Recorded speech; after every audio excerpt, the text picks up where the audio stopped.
안녕하세요. 가재 박사입니다. 앞선 영상에서 AI 의료의 미래, 튜링을 만난 히포크라테스라는 책을 추천드렸습니다.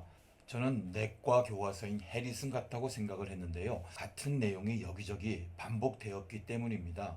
그래서 어느 장을 펼쳐도 큰 무리 없이 읽을 수 있다는 장점이 있는 반면에 처음부터 끝까지 다 읽으려면 내용이 꽤 많아서 부담스럽기도 합니다. 저야 강의를 준비하느라 시간을 투자해서 전부 읽었습니다만 아마 대부분의 선생님들은 본인의 업무와 관련된 부분만 읽어도 충분하지 않을까 생각을 합니다. 그래서 지난 영상에서는 책 전체 내용을 간략하게 요약해 드렸습니다. 이번 시간에는 이 책은 물론이고 AI 관련 글을 읽을 때 많은 분들이 처음 부딪히게 되는 장벽, 바로 AI 관련 용어들을 설명해 보려고 합니다. 훌륭한 강의들은 이미 많습니다. 그런데 AI 비전문가인 제 입장에서는 설명을 들어도 이해가 안 되는 경우가 꽤 많았습니다. 그래서 만족할 만한 답을 얻을 때까지 AI를 꽤 괴롭혔습니다. 같은 지역에서 진료하는 제 설명이 조금 더 친근하게 느껴지기를 기대합니다. 물론 제 설명이 부족하다면 가장 좋은 방법은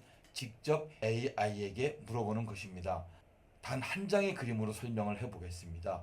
이 그림에서 가장 중요한 것은 포함 관계입니다. AI라는 가장 큰 개념 안에 머신러닝이 있고 머신러닝 안에 딥러닝이 있습니다. 대부분의 생소한 용어들은 딥러닝 안에 들어 있습니다. 그래서 이 구조만 이해해도 AI 기사나 책을 읽을 때 훨씬 편해집니다. 먼저 AI입니다. AI는 인간처럼 생각하고 판단하려는 모든 기술을 의미합니다. 굉장히 큰 개념입니다. 이 AI 이전에는 룰 베이스드 시스템, 즉 규칙 기반 시스템이 많이 사용되었습니다. 예를 들어 과거 의료 프로그램은 이런 식입니다. 사람이 규칙을 직접 입력합니다. 맥박이 100보다 빠르고 열이 38도 이상이면 폐혈증을 의심하라. 이런 식으로 의사가 알고 있는 규칙을 컴퓨터에게 하나하나 알려주는 방식입니다. 하지만 문제는 환자가 항상 교과서처럼 오지는 않는다는 것입니다. 그래서 다음 단계로 나온 것이 머신러닝입니다. 머신러닝부터는 사람이 규칙을 직접 입력하지 않습니다. 대신 환자 데이터를 넣어주면 AI가 스스로 규칙을 찾아냅니다.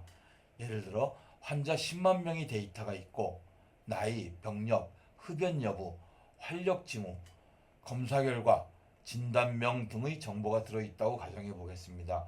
머신러닝은 이 데이터를 보고 sepsis에서는 혈압, 호흡수, 의식 변화, 락테이트 같은 정보들이 중요하네. 이런 패턴을 스스로 찾아냅니다. 즉 사람이 규칙을 직접 입력하는 것이 아니라 AI가 데이터를 통해 규칙을 학습하는 것입니다. 그 다음이 딥러닝입니다. 딥러닝도 규칙을 배우는 것은 같습니다. 하지만 머신러닝과 차이가 하나 있습니다.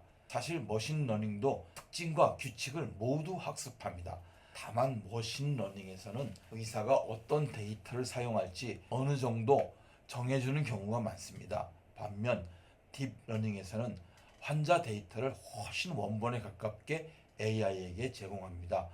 예를 들어 CT 영상 자체를 넣어주거나 병리 슬라이드 전체 이미지를 넣어주는 식입니다. 그리고 어떤 특징이 중요한지 일일이 알려주지 않습니다. AI가 스스로 데이터를 살펴보면서 sepsis에서는 이런 패턴이 중요하구나, 이런 검사 결과들의 조합이 의미가 있구나를 스스로 찾아냅니다. 쉽게 말하면 머신러닝은 전공의에게 중요한 부분에 형광펜을 쳐서주는 것이고 딥러닝은 형광펜조차 없이 차트 전체를 던져주고 스스로 공부하게 만드는 것입니다. 그래서 딥러닝을 머신러닝보다 한 단계 더 발전한 형태로 이해하시면 됩니다. 이어서 등장하는 이런 용어들은 모두 이 딥러닝이라는 큰 틀 안에서 이해하시면 됩니다. 이것들은 다음 영상에서 하나씩 살펴보겠습니다. 감사합니다.